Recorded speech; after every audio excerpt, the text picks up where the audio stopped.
said to her, I said, hey, I've got tickets for the Packer game coming up this Sunday if you want to go. Now, I got to give you guys some context. Green Bay had a 66-year waiting list for tickets. And so it's a big deal. You had to know someone to get tickets. And I did not have tickets. I just needed an excuse to ask her out. And she said yes. Did you not think she was going to say yes? I don't know. I don't know what my plan was.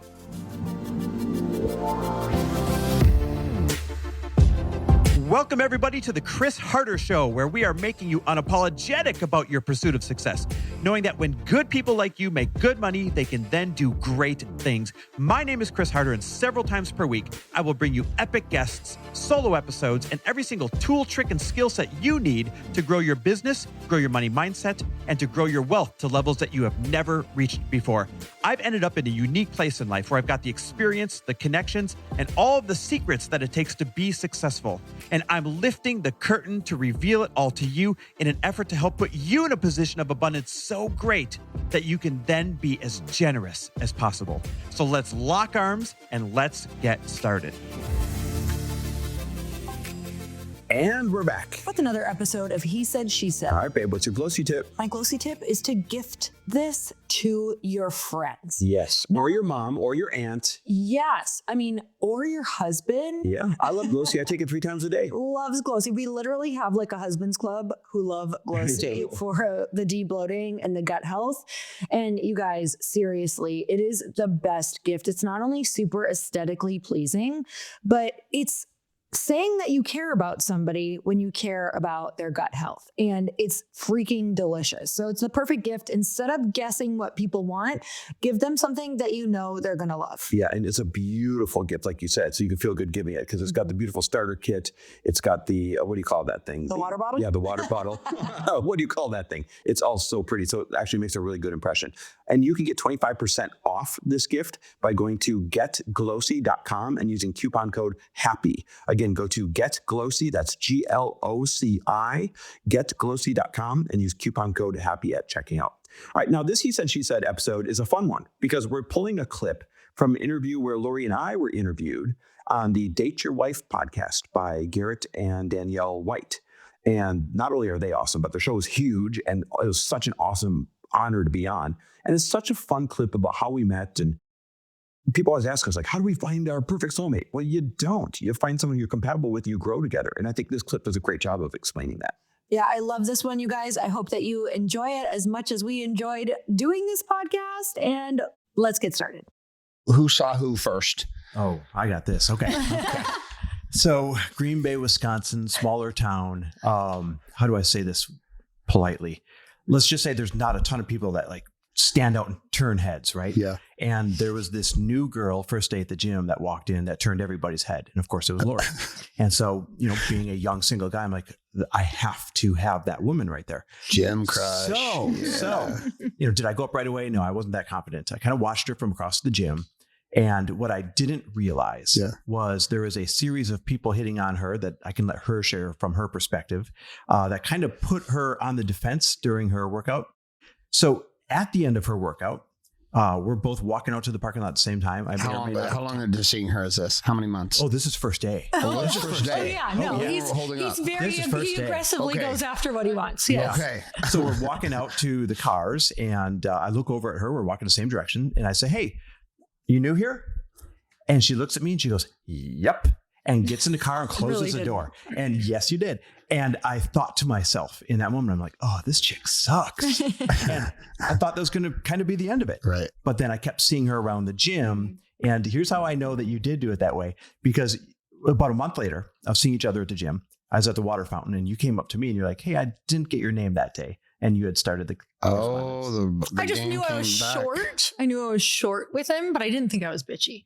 But I didn't okay, use that word. I didn't use that word. No, here's what. Okay, so I'm already like in a bad situation because I'm coming out of a relationship. I just moved back home with my parents, and that meant like I was in a had moved out when I was 18 because I was leaving my family home and my religion growing up, and that was like a really big deal. So when I was 18, I moved in with a bunch of friends. It didn't go well. Like they were doing drugs and doing all the things. Like we had that crazy couple years, and I was kind of coming to at that point at about 20. I was like, I don't want to to live this way anymore. Like, I just want to get back to working out and saving money. And it was just a really bad situation. And so I had called my dad and said, can I move home? He was like, yes, but knew I was going to have to like kind of abide by those rules for a little bit again while I dug myself out of this hole.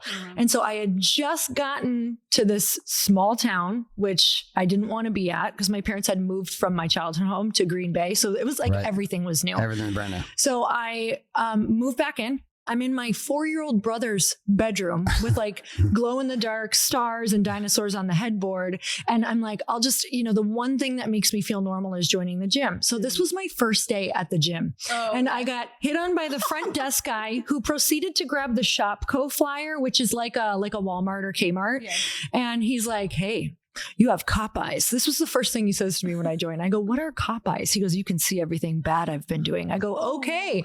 And so he grabs the Shopko flyer and he tells me he's a model. He's like, I'm an underwear model, and proceeds to show me he certainly is a Shopko underwear model. Like the 6-pack of tidy whities. Then I start working out and this guy comes up and he goes, hey, my name's Jake, and shows me his arm tattoo that says Jake very large on it in case he forgets, I'm guessing. I don't know. And so Jake proceeds to ask me while I'm in the middle of curls, like I'm literally curling weights. And the old school headphones, like I had to like take them off, put the weights down. Stop the disc. And he was like, do you smoke? I go, no. He goes, no. Do you smoke weed? I go, no. He goes, well, do you want to go smoke weed with me and my girlfriend after this? I go, no. So insert poor Chris. Yeah, see, I didn't know this stuff went down. So you came as triple threat after now. I was just shooting my shot thinking maybe I was the first one. And I literally was like, close my car door. And I was like, I am in the like Twilight Zone right now.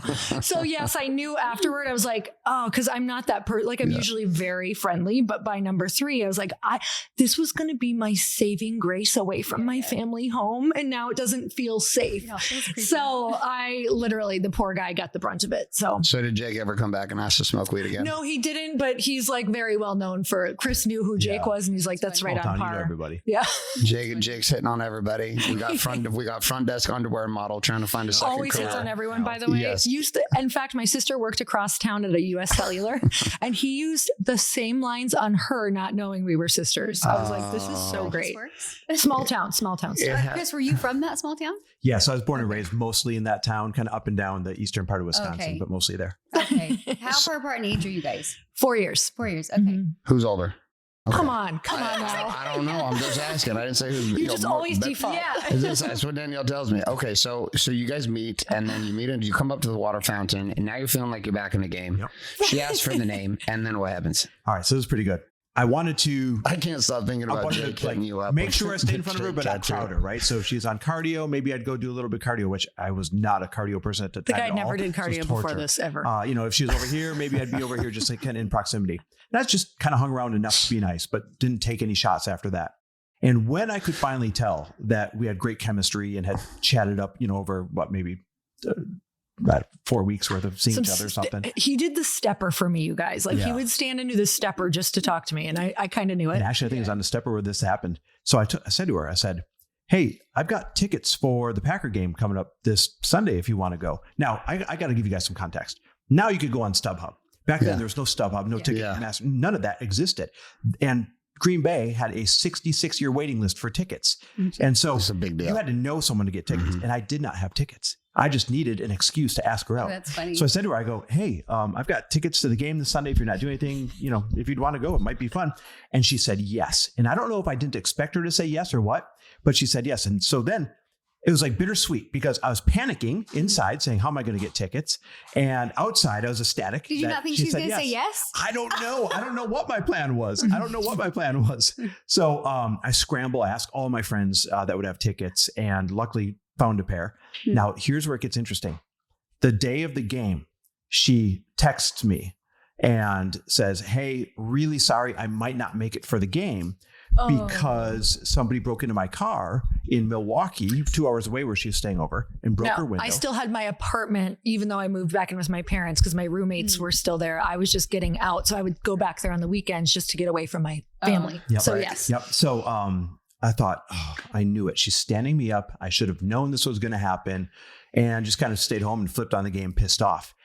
Sure enough, right before halftime, this silver Ford Taurus with a broken ass driver's window and a black garbage bag over it because it's a 2-hour drive down the highway, pulls up in front of the house.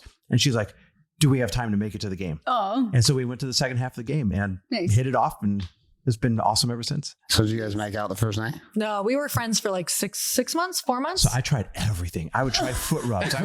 We would work out. You didn't get to make out after a foot rub? No, listen. Lori was shutting it down. So you went on a first date where you just like as friends? He said it was friends. Oh, I okay. was like, great, let's hang out. There was this very fine line between being able to hang out with somebody and not being friend zoned, right? Yeah. And she at the time, she just wanted friendship, and I wanted the polar opposite of friendship. I told him, I was clear. I was like, I'm coming out of a broken heart. Like, I'm still in love with this other person. I was super clear. She was very clear on it. Yeah. There's no straight guy on the planet that wants to be any girl's friend. No, Right. I knew that, but I was like, You we're wanted just to feel safe. Yeah, we're just friends for now. Yeah. Like, I didn't have any friends there. So I was Yeah. like, great, this guy's great. Yeah. He It's rubs my feet. We drink wine. So fun.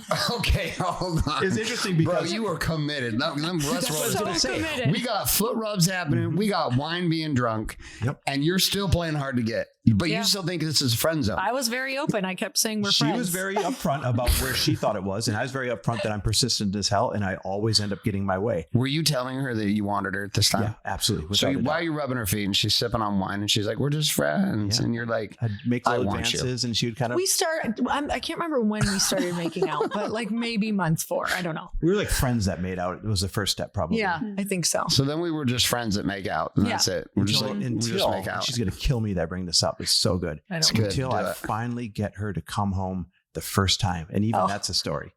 So back Come then, home to your house? yeah. So you took her back to your mom's house? No. By Your my house. My Okay. You're not living with your mom. No. Okay. God, no.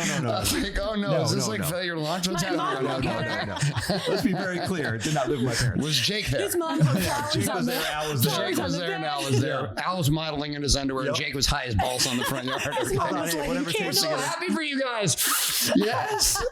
Okay. All right. So you get her back to the So I house. finally get her back. It's bar time. And, Wisconsin, we're known for drinking. And we would go, and now I'm not proud to say this, but we would go out in any given night and have 10 to 15 shots plus drinks Wow. Yeah. in a night, which is insane. It's a lot of drinks. And it's a ton. And so I loaded her up with shots. And finally she's like, yeah, I'll come back with you. I know, it sounds so just what predatory. you did. It's fantastic. Well played. Fuck There the was not a wine. plan behind this, I Fuck promise. the wine. It's not working. Yes. You're getting no foot rubs, 12 shots. We're going to the bar. So she's full of shots. I'm full of shots. We come home and I'm like, yes, it's finally going to happen. And we crawl into bed and she passes out and pisses the bed right away. Mm-hmm. Now, here's what's cool. I liked this chick so much that I was afraid she'd wake up, be embarrassed, never come back again. So I went and Cleaned it all up. remember, no, I didn't clean it up. Shows you how drunk I was. I went and I got a glass of water, and why I filled it up, I don't know, but I filled up the glass of water, and then I came and I poured it over the same area where Didn't the have piss to was pour in it. bed. It was already Right? wet. Right? Like, I don't know what I think it was. And I put the glass there and I rolled over, like trying not to lay in it, and fell asleep. So that in the morning, when she woke up, I could be like, oh, don't you remember? You want some water and you must have spilled it. And I thought that was the running the only cover way up. that I could get her to save face. And come Listen, back. there's nothing. So when did you come clean with this story? Oh, I had a track record for bedwetting if didn't I know was she super was drunk. the So bedwetter. I woke up. So I knew it was so sweet. I was like, oh. She let me believe. Yeah. Lori has anyway, game. She Then is game we in went you. to we went to a buffet, An Indian casino buffet. an Indian casino buffet, and I'm not even kidding. This is literally the moment for me. I think it was just like that on top of what he had done on top of just like when it's like a Sunday love. when you were hung over and you're like, man, on Sundays you really just want to be with that person that you like love. And we had spent so much time together that literally sitting across at an Indian casino buffet, I fell in love with him. Like it was a moment That's of all just that like, takes. I don't ever want to live Oh, without this person. This was 7 months though, from the first time you met Probably her. 6-7 months of Yeah. hanging in the game. Good. Yeah. Well I done, don't give up. endurance, Iron So Man. how long give did up. you date before you guys got married? So this was interesting. We dated for almost 2 years. Mhm. I guess if you include that time, almost 2 years. And we always said, oh, we don't need to get married. Why put a label on it? And I'm sure there's something for us to unpack if we went back and took a deep look at that. But we were aligned that we didn't want to get married. And then one random day running errands on a Saturday together, I looked at her and I'm like, but why aren't we getting married? Like, why not? And she's like, I don't know. Why not? And so it was the most informal, like, okay, cool. How about we start looking at rings and I'll get an idea of what you like. Yeah. And it was like we made a decision in a very non-decision making kind of way. Mhm. I remember it as like we had said those things, but also we had said, if this is what it takes for the world to know how we feel about each other, like this external symbol, then let's do it. Because I think that we had just at that point known that we were like the ultimate best friends and partners. Mhm. Like it was just, yeah. So would you go to a courthouse or something? Oh no, No, I mean, we had a real wedding. full on. Oh, you had a full on. yeah, I we had tried the to full surprise wedding. her with an engagement, even though we knew that we were getting engaged Yeah. now. This is funny. I'm not handy. And when I say not handy, it's an understatement. And so instead of flipping Like the you can't fuse, fix shit? so when she came home from work, instead Yeah. of flipping the fuse so there'd be no lights, I went and I took all the light bulbs out of the kitchen, like one by one by one. Like that's that level of Because not he had handy. lit candles and Yes. wanted just the Wanted to candlelight. make sure you So didn't I'm mess like, up. I walk in and I look to the left and there's like 12 light bulbs sitting in a pile. And I'm like, babe, why don't the lights work? You're like, damn, I should have thought And that I'm one the through a handy little one. bit. I was like, you could have just, okay, never mind. It's okay.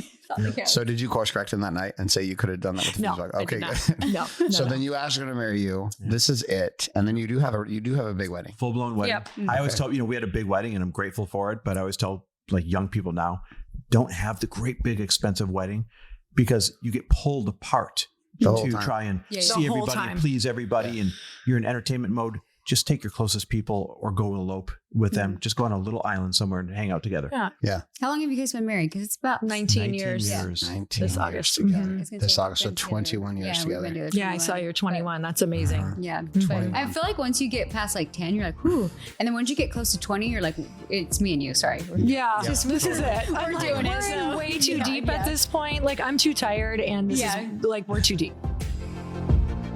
Thanks for listening. And if you loved this episode and know of someone else who is as successful as they are generous, please pass them on to me. It would mean the world to me if you help me get this cause and this message out to as many listeners as I can. So please, if you liked what you heard, it goes a long way if you take 30 seconds and leave me a 5-star review and share this with your friends. I'll be forever grateful. And until the next episode, cheers to your success.